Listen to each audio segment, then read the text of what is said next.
A very good morning, students. In the previous class, we have completed our first chapter. Now, we are going to start our second chapter, that is the young ones. Okay, the young ones मतलब कि जो animals होते हैं ना, या किसी के भी इंसानों के भी यंग वंस होते हैं, बच्चे होते हैं छोटे, लेकिन ये चैप्टर बेसिकली बेस्ड है एनिमल्स पे. Okay, so now we are going to start. Our first topic is animal and their young ones. Okay, जानवर और उनके छोटे बच्चे. All living beings grow and multiply. हर लिविंग बींग, जितने भी लिविंग बींग्स होते हैं, मतलब कि जितने भी जीवित प्राणी इस धरती पर होते हैं, सारे ग्रो करते हैं और अपनी संख्या बढ़ाते हैं, मल्टीप्लाई करते हैं. Living beings such as animals and human reproduce young ones to multiply more than of their own kind, while some animals lay eggs to reproduce and others give birth to babies. Humans की बात करें या कुछ animals की बात करें जो living होते हैं, वो रिप्रोड्यूस करते हैं यंग वंस को, बच्चे पैदा करते हैं. कुछ होते हैं कि जो अंडे देते हैं. ठीक है, इस तरह से रिप्रोडक्शन करते हैं. लेइंग एग्स, अगर हम लेइंग एग्स की बात करें, अंडे देना, तो animals like hen, frog and insect lays egg. अगर हैन की बात करते हैं, फ्रॉग मतलब मेढक की बात करते हैं, मुर्गी है, मेढक, ये सब क्या करते हैं, अंडे देते हैं, जिससे कि बाद में काफ़ी हैच करने के बाद से छोटे छोटे बेबीज आउट होते हैं. Most snake and lizards also usually lays egg. मतलब अगर हम कुछ सांप या छिपकली की बात करें तो वो भी सब लेज करते हैं. क्या ले करते हैं? एग को, अंडे को. The young one hatches from the eggs. मतलब उसमें से जो एग्स होते हैं, उनमें से छोटे छोटे जो बच्चे होते हैं वो थोड़े टाइम के बाद बाहर आ जाते हैं. As they grow they begin to resemble their parents. जैसे जैसे वो बढ़ते हैं, वो धीरे धीरे अपने पेरेंट्स के तरह से हो जाते हैं. Giving birth to young ones, अगर हम बोलते हैं जन्म देना सीधे बच्चे को, मतलब बिना अंडे दिए. Human beings and animals like crow, dog, cat, sheeps, goats, lions and elephant give birth to babies. They are called mammals. मतलब कि अगर हम बात करते हैं, चाहे इंसान हो या एनिमल, जैसे कि गाय, कुत्ता, बिल्ली, भेड़, बकरी, शेर या एलिफेंट, ये सब क्या करते हैं, अपने ही जैसे छोटे बेबीज को बर्थ करते, जन्म देते, जिनको कि हम मैमल्स कहते हैं. The young ones of mammal grow inside the mother's body in a part called womb. ठीक है, जो यंग वंस इनके होते हैं, वो मैमल्स के जो शरीर होता है उसी के अंदर ग्रो करते हैं, मतलब मदर्स की बॉडी में ग्रो करते हैं, एक खास पार्ट में, जिसको कि वॉम्ब हम कहते हैं. ठीक है. All mammal All mammals baby feed on the mother's milk till they grow up and can eat other food. जितने भी mammals के बेबी होते हैं ना, वो अपने मदर की, मतलब माँ के दूध पे ही निर्भर होते हैं, जब तक कि वो कुछ अपने से खाना खाने के एबल नहीं हो जाए, योग्य ना हो जाए. Mammals take care and protect their young ones till they are able to look after themselves.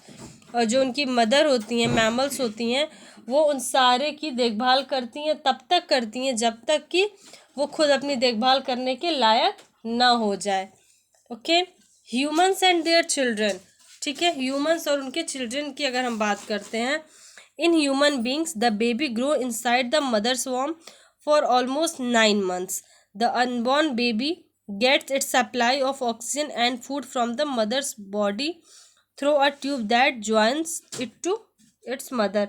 Human beings की अगर हम बात करते हैं, इंसानों की बात करते हैं, तो इंसानों में बेबी का ग्रोथ मदर्स के मम्मी के वॉर्म में होता है, जो कि ऑलमोस्ट 9 month का पीरियड होता है. जो अनबॉर्न बेबी होता है, उसको ऑक्सीजन या फूड जो भी होता है, वो एक ट्यूब के थ्रू मिलता रहता है, जो कि मदर और बेबी को ज्वाइन करता है. After growing inside the mother's body for 9 months the baby is big enough to take birth. 9 month की ग्रोथ के बाद बेबी इतना बड़ा हो जाता है कि उसका बर्थ हो सके. For some months after the baby is born, कुछ टाइम के बाद बेबी का जन्म होता है. इट कैन नॉट ईट और ड्रिंक वॉट वी ईट, जो कि हम जो खाते हैं वो नहीं खा सकता है. The baby depends only on the mother's milk.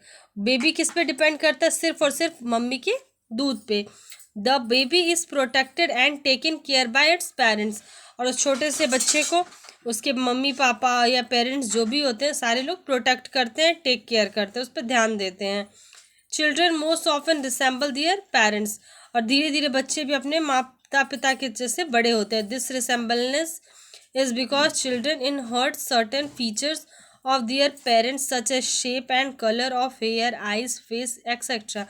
ये इसलिए होता है कि जो बच्चे होते हैं ज़्यादातर अपने माता पिता के जैसे होते हैं, मतलब कि शेप में, साइज़ में, बाल के कलर, आँख के कलर, चेहरे की कटिंग, मतलब इस तरह की चीज़ें अपने पेरेंट्स के जैसे होती हैं। सम चिल्ड्रन में also resemble other members in the family like grand parents और आंट एंड अंकल्स। कुछ ऐसे बच्चे भी होते हैं जो अपने माता पिता के अलावा जैसे अपने ग्रैंड पेरेंट्स हैं, अंकल हैं, आंट हैं, उनके जैसे दिखाई देते हैं। This resemblance in physical features and similarities in habit and nature that children get from their parents are called hereditary traits. ठीक है, इस तरह की जो रिसेंबलनेस होती है फिजिकल फीचर्स में, या जो सिमिलैरिटी होती है जो कि बच्चे को उनके पेरेंट्स या फैमिली मेम्बर से मिलती है, उसको कि हम हेरिडिटरी ट्रेट्स भी बोलते हैं। ओके, इतनी बातें समझ में। इसके बाद अगर हम बात करते हैं एडॉप्शन, एडॉप्शन मतलब क्या, there are different kinds of family, यहाँ बहुत अलग अलग तरह की फैमिली होती है। Some children live with their parents who they are born, these parents are called natural parents.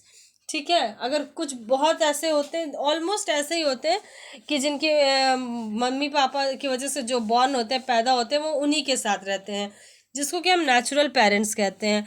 But there are also some children who are adopted when a couple legally takes a children and raise him for their own, it is called adoption.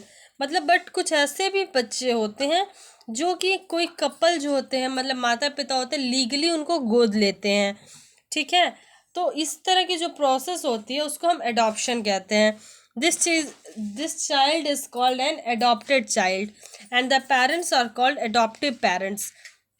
ठीक है, इस तरह के बच्चे को हम लोग adopted मतलब गोद लिया बच्चा, और पेरेंट्स को एडॉप्टिव पेरेंट्स कहते हैं जिन्होंने गोद लिया है। There are some